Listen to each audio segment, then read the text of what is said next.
When you get involved in working with people, one of the things I've learned over the years is you got to be real. You got to be honest. Don't try to be somebody you're not. Don't pretend. I've always said, if God stirs me up and my stuff is coming to the surface, I'll shut down whatever I'm doing. I'll shut it down. If I'm in counseling, I'll shut it down and I will go deal with my stuff. If there's something comes up where I need to forgive somebody, I'll go and ask for forgiveness rather than try to push through. Well, this one day as I was in a counseling session, and it was a mother and her daughter, as we were together, I remember it was getting about 10:30 in the morning, and we weren't getting nowhere, and I was frustrated. And all of a sudden, God reminded me, He said, there's a wall between you and your wife, and I want you to go home, and I want you to deal with it. And this rage of anger started coming up, and I just started feeling this, and I said, listen, let's just shut it down. We're not getting nowhere. It's frustrating you. It's frustrating me. But I said, there's stuff in my own life right now that God is revealing, and I need to go deal with that. So we shut it down.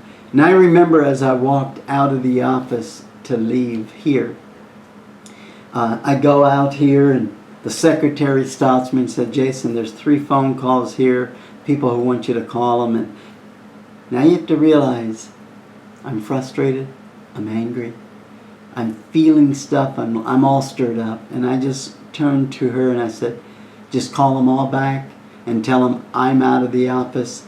I don't know when I'm coming back. I don't even know if I'm coming back today. So I go out and I get in my pickup truck and I drive to Tryon. We lived in Tryon, North Carolina at the time. About a 5-mile drive and some windy roads. And I'm coming up on a sharp curve around a funeral home. Right on the curve there's a funeral home called McFarland's Funeral Home.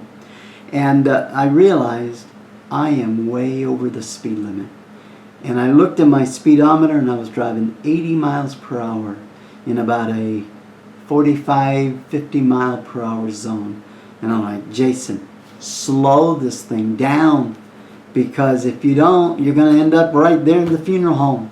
So I slowed her down, went on home, and I remember the children coming out. They were like, Dad's home. They were all excited and thinking I was there for lunch, but it was early. And Fern comes over and Fern stands there and she says, what are you doing home already? And I just looked at her and said, honey, we need to talk. So her and I go in the bedroom. And I look at her and I said, honey, you remember this situation from many years back in the early years of our marriage? And I said, I judged your heart. And I said, here's what I did. And God's showing me that I was wrong to judge you the way I did. And I asked her, I said, can you forgive me?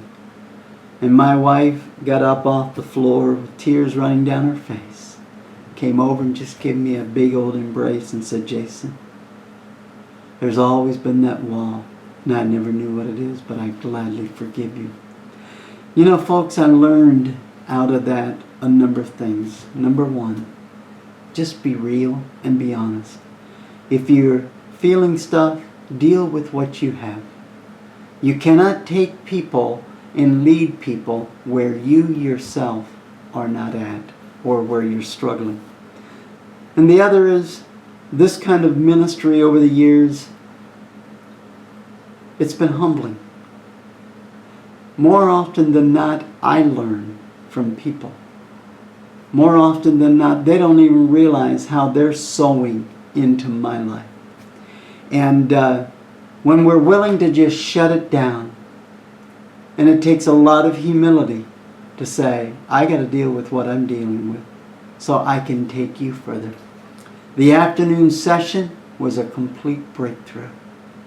But in the morning, God shut it down because He wanted to know, am I going to be honest and deal with my stuff?